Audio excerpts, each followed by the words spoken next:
आज है हमारा chapter number 2, presentation of data. तो इसकी डेफिनेशंस पढ़ते हैं। सबसे पहली डेफिनेशन है what is meant by presentation of data and what are its different methods. यानी प्रेजेंटेशन ऑफ डाटा क्या है और उसके डिफरेंट मेथड्स क्या हैं। तो देखें, डेफिनेशन कहता है it means to organise the data, data को ऑर्गेनाइज करना, तंजीम मुंजिम करना, तरतीब देना, and show it in understandable form, और इस फॉर्म में शो करना जो समझ आ सके। यानी जब हम डाटा कलेक्ट करते हैं तो वो रॉ फॉर्म में होता है, वो अनअरेंज होता है, वो इस सेंस में नहीं होता कि उसको देख के कोई भी समझ सके कि डाटा क्या कन्वे करना चाह रहा है। तो प्रेजेंटेशन ऑफ डाटा इसमें मदद करता है। यानी प्रेजेंटेशन ऑफ डाटा के ज़रिए हम क्या करते हैं, उस अनअरेंज डाटा को प्रेजेंट कर देते हैं अंडरस्टैंडेबल फॉर्म में। और देखें मेथड्स ऑफ प्रेजेंटेशन, तरीके क्या हैं। पहला, क्लासिफिकेशन कर देना, यानी कैटेगरीज बना देना डाटा की। टैबुलेशन, टेबल बना के उसको कन्वे कर देना। डाइग्रामेटिकल, डायग्राम बना लेना, डायग्राम्स होते हैं यानी कोई शेप बना लेना। और यहाँ फिर ग्राफ बना लेना, यानी एक्स वाई एक्सिस पे जिस तरह हम इकोनॉमिक्स का डायग्राम बनाते थे, ग्राफ बनाते थे, वैसा ग्राफ बना देना। ये चार तरीके होते हैं और ये चारों तरीके हम न्यूमेरिकल में भी पढ़ेंगे कि काम किस तरह करना है हमने। क्वेश्चन नंबर 2 देखें, डिफाइन अरे फॉर्म। अरे फॉर्म किसे कहते हैं, यानी अरेंज्ड फॉर्म किसे कहते हैं। That to present the available data, available data को प्रेजेंट करना इन असेंडिंग, असेंडिंग ऑर्डर क्या होता है, छोटी वैल्यू से बड़ी वैल्यू की तरफ जाना, और डिसेंडिंग ऑर्डर, या बड़ी वैल्यू से छोटी वैल्यू की तरफ आना, इस कॉल्ड अरे फॉर्म। तो हम इसे कहते हैं रे फॉर्म, यानी असेंडिंग डिसेंडिंग ऑर्डर में डाटा को अरेंज करना रे फॉर्म कहलाता है। नेक्स्ट डेफिनेशन हमारे पास, describe, describe tabular form. Tabular form क्या है, यानी टेबल की फॉर्म। तो in tabular form we manage the available data, हम अवेलेबल डाटा को मैनेज करते हैं in the form of table. एक टेबल बना देते हैं हैविंग रोज एंड कॉलम, और टेबल क्या होता है जिसमें रोज भी होती हैं कॉलम्स भी होते हैं। तो इस फॉर्म को हम कहते हैं टेबुलर फॉर्म। नेक्स्ट डेफिनेशन है define classification. Classification is the process of distributing the collected data, यानी जो हमने डाटा कलेक्ट किया है उसको तकसीम करने का अमल है इनटू ग्रुप्स और क्लासेस, मुख्तलिफ ग्रुप्स में तकसीम कर देना या क्लासेस में तकसीम कर देना। और वो जो क्लासेस बनानी है हमने या जो ग्रुप्स बनाने हैं हमने, वो किस तरह बनेंगे, according to their similarities and differences. Similarities के लिहाज से और डिफरेंसेस के लिहाज से, यानी जिन जिन वैल्यूज़ में सिमिलैरिटी है उनका एक ग्रुप, और जिनमें डिफरेंस है उनका दूसरा ग्रुप। तो इस लिहाज से अगर हम डाटा को अरेंज कर दें, क्लासीफाई कर दें, तो हम कहते हैं ये हमने क्लासिफिकेशन कर दिया। और नेक्स्ट क्वेश्चन हमारे पास, what are basis of classification. Classification हम किस बुनियाद पे कर सकते हैं, किन पॉइंट्स पे हम क्लासिफिकेशन कर सकते हैं। तो देखें, नंबर 1 इज स्पेशियल। स्पेशियल मतलब जियोग्राफिकल क्लासिफिकेशन, यानी इलाके के लिहाज से तकसीम कर देना डाटा को, यानी लाहौर सिटी से रिलेटेड को अलहदा कर देना, कराची सिटी से रिलेटेड अलहदा कर देना। तो एक क्लासिफिकेशन करने का ये तरीका है। दूसरा देखें, temporal. Temporal means chronological. Chronological पढ़ा होता है कॉमर्स के स्टूडेंट ने, बड़ा कॉमन वर्ड है, यानी तारीख के हिसाब से तकसीम कर देना, यानी जुलाई के मंथ का अलहदा, जून के मंथ का अलहदा। तो इस क्लासिफिकेशन को हम कहते हैं chronological. Next one is qualitative classification, यानी क्वालिटीज़ के लिहाज से डाटा को क्लासीफाई कर देना। और fourth one is quantitative classification, यानी क्वांटिटी के लिहाज से, मिकदार के लिहाज से क्लासिफिकेशन कर देना। जी, तो देखें हमारा नेक्स्ट क्वेश्चन है question number 6, define geographical classification. पिछली डेफिनेशन में मैंने इनके कॉन्सेप्ट समझा दिए थे कि अगर क्लासिफिकेशन इलाके के लिहाज से की जाए तो उसे जियोग्राफिकल क्लासिफिकेशन कहते हैं। कहते हैं इन दिस टाइप ऑफ क्लासिफिकेशन, इस क्लासिफिकेशन में the data is classified on the basis of their location, location के लिहाज से हम डाटा को क्लासिफाई कर देते हैं। नेक्स्ट डेफिनेशन है हमारे पास, define chronological classification.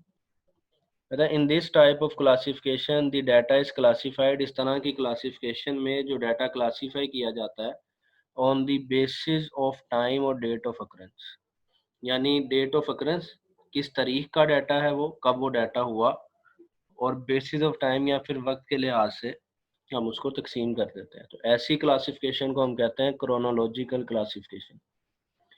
Question number 8 है हमारे पास, define qualitative classification. In this type of classification, इस तरह की क्लासिफिकेशन में the data is classified on the basis of quality और एट्रीब्यूट। तो क्वालिटी या खूबी के लिहाज से हम उसे तकसीम कर देते हैं। और ये एट्रीब्यूट का वर्ड हमने पहले भी पढ़ा था डेफिनेशन में, पिछले चैप्टर की जब था क्वालिटेटिव डाटा, तो उसकी डेफिनेशन का नाम भी एट्रीब्यूट था, सेकंड नेम। तो क्वेश्चन नंबर 9 देखें, डिफाइन क्वांटिटेटिव क्लासिफिकेशन। नाम से जाहिर है ऐसी क्लासिफिकेशन जो क्वांटिटी के लिहाज से या तादाद के लिहाज से की जाएगी। तो इन this type of classification data is classified on the basis of quantity और नंबर्स। क्वांटिटी या नंबर के लिहाज से डाटा को तकसीम कर दिया जाता है। फिर क्वेश्चन नंबर 10 है हमारे पास, define tabulation. The process of managing data in tabular form is called tabulation. जब हम डाटा को मैनेज करते हैं, तरतीब देते हैं टेबल की शक्ल में, तो इस प्रोसेस को कहते हैं हम टेबुलेशन। नेक्स्ट डेफिनेशन है definition number 11, define table. Tabulation हमने पिछली डेफिनेशन पढ़ी थी, कैसा प्रोसेस जिसमें हम डाटा को टेबल की फॉर्म में अरेंज कर देते हैं। तो टेबल की डेफिनेशन देखें क्या है, the systematic arrangement of data, यानी सिस्टमैटिकली डाटा को अरेंज करना into rows and column is called table. Rows and column में उसे हम टेबल कहते हैं। नेक्स्ट डेफिनेशन हमारे पास, name the parts of statistical table, कि जो स्टैटिस्टिकल टेबल होता है उसे पार्ट्स के नाम बताएं। तो देखें, सबसे पहला होता है टाइटल, जिससे हम हेडिंग लिखते हैं। आपको क्योंकि अकाउंट्स के स्टूडेंट हैं, अकाउंटिंग में भी टेबल्स बनाए होते हैं, तो आप सबको इजीली समझ आ जाना चाहिए। नेक्स्ट है फिर हेड नोट, यानी अगर आपने जो टेबल बनाए हैं उनके कॉलम के नाम रखे हैं और उसकी हेडिंग है, तो उसे हम कहते हैं हेड नोट। जैसे हम अज्यूम कर लेते हैं कि हमारा हेड नोट है प्राइस, और उसके नीचे हमने लिख दिया 2010 2011, कॉलम की मजीद हेडिंग बना दी है, तो उसे हम कहेंगे बॉक्स हेड या कैप्शन। नेक्स्ट है स्टब। स्टब होता है यानी कि जो हेड बॉक्स है हमारा, उसका आगे से सब बॉक्स, उसका मजीद आगे से पार्ट अगर हमने बनाना हो तो उसे हम कहते हैं स्टब। फिर है बॉडी, यानी टेबल में जो डाटा लिखा होता है वो बॉडी। उसके नीचे आ जाता है हमारे पास फुट नोट। फुट नोट होता है कि टेबल की डिटेल, कि टेबल किस चीज़ का है, यानी प्राइजेस का टेबल है तो हम नीचे लिख देंगे प्राइजेस, या चेंजेस इन प्राइजेस, या prices from year this to this.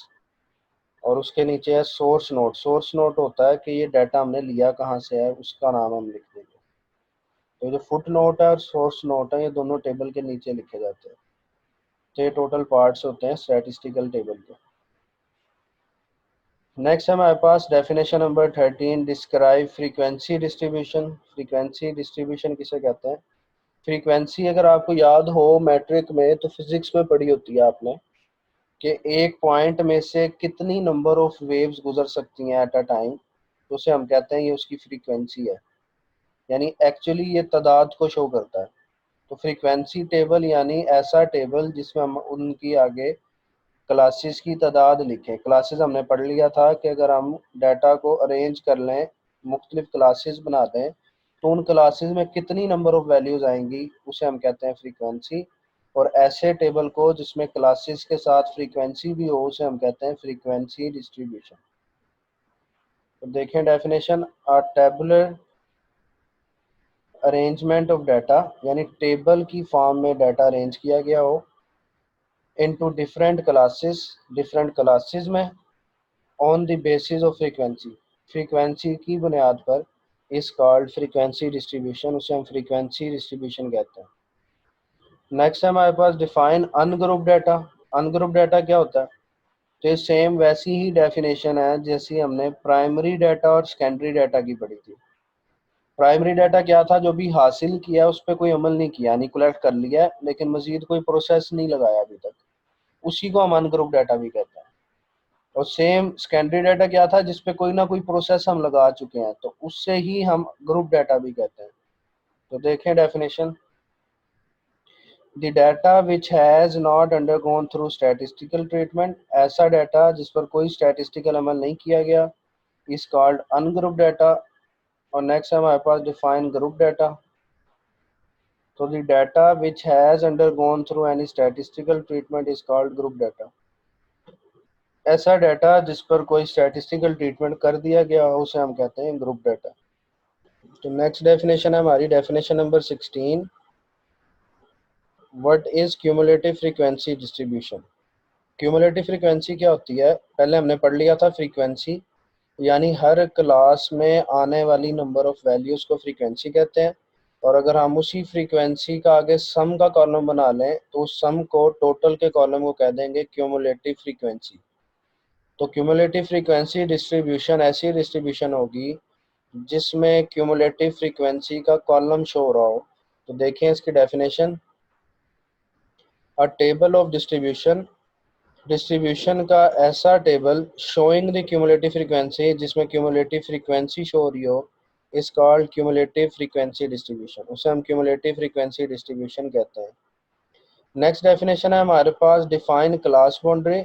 और इस डेफिनेशन को समझने के लिए ये नीचे मैंने एक एग्जाम्पलरी टेबल बनाया है, इसको समझें पहले। जैसे देखें वैल्यूज हैं आपके पास 5 से 10, ये क्लासेस है। पहली क्लास है 5 से 10, अगली क्लास है 10 से 15, फिर नेक्स्ट है 15 से 20, फिर 20 से 25 और फिर 25 से 30। तो ये हमारे पास क्लासेस गिवन है। इसी तरह इससे नेक्स्ट कॉलम देखें तो एफ का है यानी फ्रीक्वेंसी का। तो इसको पढ़ने का तरीका ये होगा कि 10 से 15 वैल्यू की जो क्लास है उसमें 3 फ्रीक्वेंसी है, यानी उसमें नंबर ऑफ वैल्यूज 3 आती होंगी। इसी तरह जो 10 से 15 वाली क्लास है उसमें नंबर ऑफ वैल्यूज 8 हैं, तो उसकी फ्रीक्वेंसी 8 बनेगी। तो इस तरह से हम इस टेबल को पढ़ते हैं। तो हमारी डेफिनेशन है क्लास बाउंड्री। तो क्लास बाउंड्री देखें क्या होती है, ऐसी क्लासेस जिसमें ऊपर वाली क्लास की आखिरी वैल्यू और नीचे वाली क्लास की पहली वैल्यू सेम हो। जैसा देखें यहाँ पे ऊपर वाली क्लास की आखिरी वैल्यू है 10 और नीचे वाली क्लास की पहली वैल्यू भी है 10। तो ऐसी क्लासेस को हम कहते हैं कि क्लास बाउंड्रीज है। इसी तरह नेक्स्ट देख लें, सेकंड क्लास की आखिरी वैल्यू है 15 और उससे नीचे वाली जो वैल्यू है क्लास है उसकी वैल्यू है 15। इसका मतलब ऊपर वाली क्लास की आखिरी वैल्यू और नीचे वाली क्लास की पहली वैल्यू अगर सेम हो तो ऐसी क्लासेस को हम कहते हैं ये क्लास बाउंड्रीज हैं। अब देखें डेफिनेशन इसकी। कहता है the exact value which separate one class of data from other class, यानी एग्जैक्ट ऐसी वैल्यू जो एक क्लास को दूसरी क्लास से सेपरेट करें उसे हम क्लास बाउंड्री कहते हैं। जिस तरह यहाँ पे देखें 10 10 था, पहली वाली वैल्यू पहली वाली क्लास की आखिरी वैल्यू 10 है, नीचे वाली क्लास की पहली वैल्यू 10 है। तो ये एक दूसरे को 10 की वैल्यू सेपरेट कर रही है। तो ऐसी वैल्यूज को हम कहते हैं क्लास बाउंड्रीज। और देखें कहता है it is use to express overlapping classes. Overlapping classes मतलब यानी अगर हम इसकी ओवरलैप का मतलब होता है एक दूसरे के ऊपर आ जाना, लैप कर जाना। तो देखें अगर हम इसकी डायग्राम बनाएंगे यानी 5 से 10 क्लास की डायग्राम बनाएं और 10 से 15 की डायग्राम बनाएं, तो क्योंकि दोनों डायग्राम में 10 कॉमन आ रहा होगा तो वो ओवरलैप कर जाएगा, एक दूसरे के साथ टच कर जाएगा। तो ऐसी क्लासेस को हम कहते हैं क्लास बाउंड्रीज। और फिर इसमें मजीद देखें जो इसकी हर क्लास की लोअर लिमिट है। जिस तरह पहली क्लास देखें तो लोअर लिमिट 5 है और बड़ी लिमिट जो है वो 10 है। इसी तरह नेक्स्ट देखें, नेक्स्ट क्लास की लोअर लिमिट 10 है और अपर लिमिट हायर लिमिट 15 है। तो ये हर क्लास की जो लोअर लिमिट होती है इसे हम कहते हैं लोअर क्लास बाउंड्रीज, जिनको मैंने रेड से कलर कर दिया है। और हर क्लास की जो हायर वैल्यू होती है, बड़ी वैल्यू होती है, उसको हम कहते हैं अपर क्लास बाउंड्रीज, जिनको मैंने ग्रीन से कलर कर दिया है। तो देखें यही हमारी नेक्स्ट डेफिनेशन है। What is upper class boundary? Definition number 18, figures that express higher limit in particular class. ऐसी वैल्यू जो हर क्लास की हायर लिमिट को शो करें या किसी खास क्लास की हायर लिमिट्स को शो करें इस कॉल्ड अपर क्लास बाउंड्री, उसे हम अपर क्लास बाउंड्री कहते हैं। नेक्स्ट डेफिनेशन नंबर 19 है लोअर क्लास बाउंड्री, वो भी अभी आपको समझा दी है। फिगर्स डेट एक्सप्रेस ऐसी वैल्यू जो जाहिर करती हैं lower limit of particular class, किसी खास क्लास की लोअर लिमिट को is called lower class boundary, उसे हम लोअर क्लास बाउंड्री कहते हैं। नेक्स्ट डेफिनेशन है हमारे पास डिफाइन क्लास लिमिट। अब क्लास लिमिट और क्लास बाउंड्री में माइनर सा फर्क है, और ये फर्क याद रखना बहुत ज़्यादा ज़रूरी है, क्योंकि पेपर में जो न्यूमेरिकल क्वेश्चंस आते हैं वो इन दोनों कैटेगरी में से आ रहे होते हैं। या तो आपको क्लास बाउंड्री नॉर्मली गिवन होती है या क्लास लिमिट गिवन होती है। तो क्लास लिमिट के लिए देखें मैंने टेबल बना दिया ताकि आपको फ़र्क समझ आ जाए। क्लास बाउंड्री में क्या था कि ऊपर वाली क्लास की आखिरी वैल्यू और नीचे वाली क्लास की पहली वैल्यू सेम होती थी। इसमें देखें सेम नहीं है, तो यही निशानी है क्लास लिमिट की। क्लास लिमिट में देखें पहली जो वैल्यू है उसकी, पहली जो क्लास है उसकी आखिरी वैल्यू है 9, और जो नीचे वाली क्लास है सेकंड क्लास है उसकी पहली वैल्यू है 10, यानी ये सेम नहीं है। तो सिंपल निशानी याद रख लें, अगर ये वैल्यू सेम ना हो यानी ये ओवरलैपिंग ना हो तो ये क्लास लिमिट्स होंगी, और अगर ये सेम हो तो ये क्लास बाउंड्रीज होंगी। तो देखें इसकी डेफिनेशन,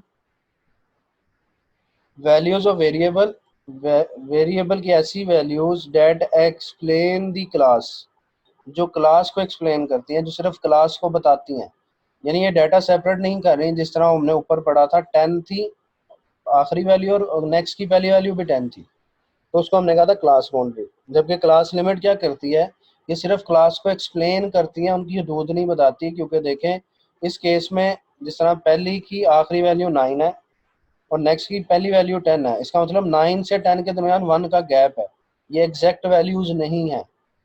तो ये फ़र्क आपने याद रखना है। और इसकी नेक्स्ट लाइन पढ़ लेते हैं, कहता है it is use to express non overlapping classes. ये नॉन ओवरलैपिंग क्लासेस को शो करता है, यानी ये ओवरलैप नहीं कर रहे, मैच नहीं कर रहे, 9 और 10 में गैप है, ये ओवरलैप नहीं है।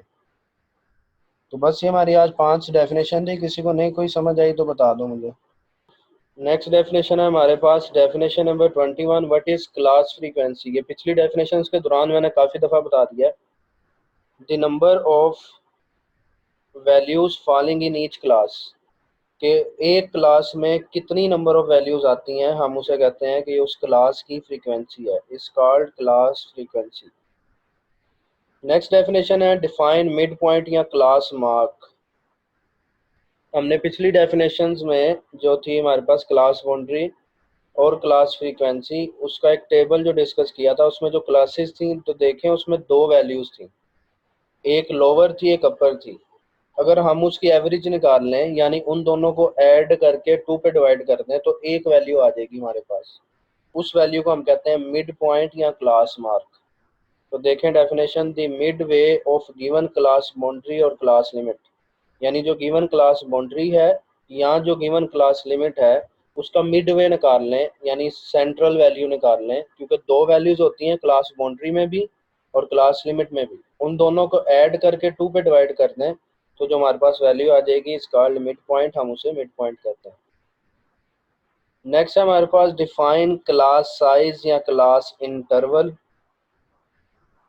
तो देखें हमने जो क्लासेस पढ़ी थी उन क्लासेस में जो गैप होता है, जिससे हमने पढ़ लिया था हमारे पास वैल्यू थी 5 से 10, नेक्स्ट वैल्यू थी हमारे पास 10 से 15। तो देखें इन वैल्यूज में 5-5 का गैप है, तो ये जो क्लासेस में गैप होता है इसे हम कहते हैं ये उस क्लास का साइज है या क्लास का इंटरवल है या क्लास हाइट है, तीन नाम होते हैं इसके। तो देखें definition, class interval means the gap between upper and lower class boundary of frequency distribution, यानी फ्रीक्वेंसी डिस्ट्रीब्यूशन की अपर और लोअर क्लास बाउंड्रीज का जो गैप है, यानी अपर और लोअर क्लास बाउंड्रीज को माइनस कर दें तो जो डिफरेंस आएगा उसे हम कहते हैं क्लास इंटरवल है।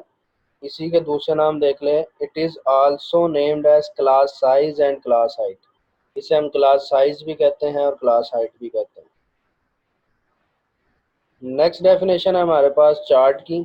चार्ट क्या है, देखें जो हमारे पास डाटा आता है हम इसे चार्ट या डायग्राम बना के भी शो कर सकते हैं, जिससे मज़ीद मीनिंगफुल वे में वो कन्वे हो जाएगा। जिस तरह देखें हम एक एग्जांपल ले लेते हैं कि आप क्रिकेट मैच देख रहे हैं और आपने क्रिकेट मैच देखना शुरू किया 15-20 ओवर्स के बाद, आपको कुछ नहीं पता पहले क्या हुआ है, लेकिन वो एक स्कोर का ग्राफ शो करते हैं जिससे आपको सारा अंदाज़ा हो जाता है कि किस ओवर में कितना स्कोर पड़ा। डॉट लगा होता है उसका मतलब होता है जी यहाँ पे विकेट गिरी होगी और कोई आउट हुआ होगा। तो वो एक चार्ट की शक्ल देखकर आपको पूरे मैच की समरी समझ आ जाती है। इट मीन्स हम डाटा को चार्ट और डायग्राम्स की मदद से शो कर सकते हैं ताकि वो ज़्यादा इजीली समझ आ सके।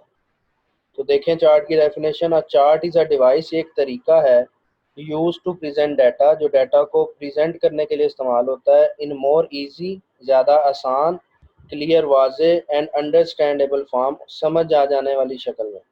यानी ऐसा तरीका जिससे हमारा जो डाटा है वो मज़ीद इजीली समझ आ सके।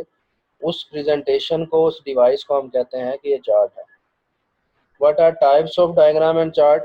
डायग्राम और चार्ट की कितनी तरह की टाइप्स होती हैं? तो देखिए, number 1 is simple bar chart. Simple bar chart हम बनाते हैं जब हमारे पास एक वेरिएबल का डाटा हो, यानी सिंगल वैल्यूज का डाटा हो। मल्टीपल बार चार्ट ये हम तब बनाते हैं जब हमारे पास मोर देन वन वेरिएबल का डाटा हो। फिर है कंपोनेंट या सब डिवाइडेड बार चार्ट, ये भी तब बनता है जब हमारे पास एक से ज़्यादा वेरिएबल का डाटा हो, लेकिन इसके बनाने की प्रेजेंटेशन थोड़ी चेंज होती है मल्टीपल बार की निस्बत। और फिर देखें कंपोनेंट बार चार्ट कितनी तरह के होते हैं। एक सिंपल होता है, यानी जो गिवन डाटा है हम उसको टोटल करके फिर उसके बार्स में डिवाइड कर देते हैं। दूसरा तरीका होता है परसेंटेज कंपोनेंट बार चार्ट, यानी गिवन डाटा को पहले परसेंटेज पे कन्वर्ट करते हैं, 100 पे कन्वर्ट करते हैं और फिर हम उसका कंपोनेंट बार बनाते हैं। और फिर है पाई चार्ट, ये हम एक सर्कल बना के उसके पार्ट्स डिवाइड कर देते हैं, यानी गिवन डाटा को 360 डिग्री पे कन्वर्ट करते हैं और फिर उसको डिवाइड कर देते हैं। डेफिनेशन नंबर 26 वो है describe simple bar chart. Simple bar chart क्या होता है? तो पिछली डेफिनेशन में मैंने आपको समझा दिया था, अगर एक वेरिएबल का डाटा हो, यानी सिर्फ एक वैल्यूज का कॉलम हो और उसकी हम डायग्राम बनाएं तो उसे हम कहेंगे सिंपल बार चार्ट है। तो देखें definition. A simple bar chart is use to represent data, ये डाटा को रिप्रेजेंट करने के लिए इस्तेमाल होता है इन्वॉल्विंग ओनली वन वेरिएबल, ऐसा डाटा जिसमें सिर्फ एक वेरिएबल इन्वॉल्व हो। नेक्स्ट है multiple, when multiple bar chart is used, ये भी हमने कल ही पढ़ लिया था, ये भी हमने पिछली डेफिनेशन में पढ़ लिया था। Multiple bar chart is use to represent data involving more than one variable. Same पिछली डेफिनेशन ही है, बस फर्क ये है कि पिछली डेफिनेशन में वन वेरिएबल था, इसमें मोर देन वन वेरिएबल आ जाएगा। फिर है what is component bar chart? Component bar chart क्या होता है? It is use to represent the data, ये उस डाटा को रिप्रेजेंट करने के लिए शो होता है। हुज मैग्नीट्यूड, मैग्नीट्यूड मतलब उसका जो टोटल वॉल्यूम है, यानी जो उसका टोटल बार बनेगा, इज डिवाइडेड इनटू पार्ट्स, उसके पार्ट्स को फिर हम डिवाइड कर देते हैं, यानी कंपोनेंट बना देते हैं। नाम से जाहिर है कि सिंपल एक बार चार्ट बनाते हैं, यानी सिंपल एक बार बनाते हैं फिर उसके कंपोनेंट कर देते हैं। कंपोनेंट मींस पार्ट्स में डिवाइड कर देते हैं। तो ऐसी डायग्राम को हम कहते हैं ये कंपोनेंट बार चार्ट है। नेक्स्ट है definition number 29, what is pie chart? Pie chart क्या होता है? तो देखें डेफिनेशन। अ सर्कल, ये एक सर्कल होता है whose area is divided into sector, जिसके टोटल एरिया को हम हिस्सों में डिवाइड कर देते हैं, showing total quantity as to 360 degree, और उस पूरे सर्कल की जो क्वांटिटी होगी वो 360 डिग्री होगी। और ये कॉन्सेप्ट एक स्टूडेंट को पता होना चाहिए कि जो एक सर्कल होता है उसका जो टोटल एंगल होता है वो 360 एंगल होता है। तो फिर पाई चार्ट क्या हुआ? ये एक ऐसा सर्कल है जिसका टोटल एंगल 360 है और फिर हम उसके एरिया को डिवाइड कर देते हैं सेक्टर्स में, हिस्सों में डिवाइड कर देते हैं। नेक्स्ट डेफिनेशन है डिफाइन ग्राफ। ग्राफ क्या है? तो देखें इसकी definition. The way of presenting data, data को प्रेजेंट करने का तरीका, bye plotting the values on coordinate axis is called graph. यानी इस तरीके से अगर वैल्यूज प्रेजेंट की जाए कि हम कोऑर्डिनेट एक्सिस यूज कर रहे हैं। कोऑर्डिनेट एक्सिस क्या होते हैं? जिस तरह आप इकोनॉमिक्स में डायग्राम बनाते थे, एक्स एंड वाई एक्सिस, तो कहता है अगर उस पर वैल्यूज प्लॉट की जाए, यानी उस पर डॉट वगैरह लगा के उनको मिला के अगर इस तरह से ग्राफ बनाया जाए, तो इस तरीके को, प्रेजेंटेशन के इस तरीके को हम ग्राफ कहते हैं। डेफिनेशन नंबर 31 है हमारे पास, what are types of graph? Graph कितनी टाइप्स के होते हैं? There are mainly four types of graphs which are as follows. There are mainly चार किस्म के ग्राफ होते हैं जो कि मंदरजा झैल हैं। कौन कौन से देखें? हिस्टोग्राम, पेपर में सबसे ज़्यादा न्यूमेरिकल इसका आता है आपको। Second one is cumulative frequency polygon या ओगिव भी कहते हैं इसको, यानी क्यूमुलेटिव फ्रीक्वेंसी का ग्राफ। फिर है हमारे पास नंबर 3 फ्रीक्वेंसी कर्व, यानी फ्रीक्वेंसी का ग्राफ। और फिर है हिस्टोरीग्राम। हिस्टोरीग्राम होता है टाइम का ग्राफ, यानी डेट वाइज अगर ग्राफ बनाया जाए। तो इन्हीं की नेक्स्ट डेफिनेशन है, देखें डिफाइन हिस्टोग्राम क्या होता है। The set of adjacent rectangles, यानी हम एक रेक्टेंगल्स बनाते हैं, बार्स बनाते हैं, in which area of each rectangle, जिसमें हर जो बार होता है, हर जो रेक्टेंगल होता है, उसका जो एरिया है वो रिप्रेजेंट करता है, यानी शो करता है the class frequency. Class frequency की वैल्यू को इज कॉल्ड हिस्टोग्राम, हम उसे हिस्टोग्राम कहते हैं। नेक्स्ट डेफिनेशन नंबर 33 है हमारे पास, हिस्टोरीग्राम क्या होता है। तो देखें historigram, the graph of time series is called historigram. अगर हम टाइम सीरीज का ग्राफ बनाएं, यानी टाइम का ग्राफ बनाएं, तो उसे हम कहेंगे हिस्टोरीग्राम। फिर है define relative frequency. Relative frequency क्या होती है। Relative frequency is obtained by dividing the frequency of any class with total of frequency. पिछले लेक्चर में मैंने आपको पिछले लेक्चर में मैंने आपको टेबल दिखाया था, उस टेबल में फ्रीक्वेंसी थी।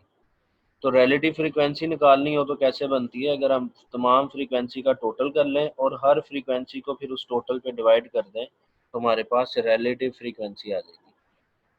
और फिर है लास्ट डेफिनेशन इस चैप्टर की, definition number 35, describe relative frequency distribution. ये हमने काफ़ी डेफिनेशंस पढ़ ली हैं, डिस्ट्रीब्यूशन कहते हैं टेबल को। तो रिलेटिव फ्रीक्वेंसी डिस्ट्रीब्यूशन क्या होगा, ऐसा टेबल जिसमें रिलेटिव फ्रीक्वेंसी शो हो रही हो। तो देखें, कहता है distribution in which data is allocated, data को तकसीम किया गया होगा according to the relative frequency, relative frequency के मुताबिक, इस कॉल्ड रिलेटिव फ्रीक्वेंसी डिस्ट्रीब्यूशन। इसे हम रिलेटिव फ्रीक्वेंसी डिस्ट्रीब्यूशन कहते हैं।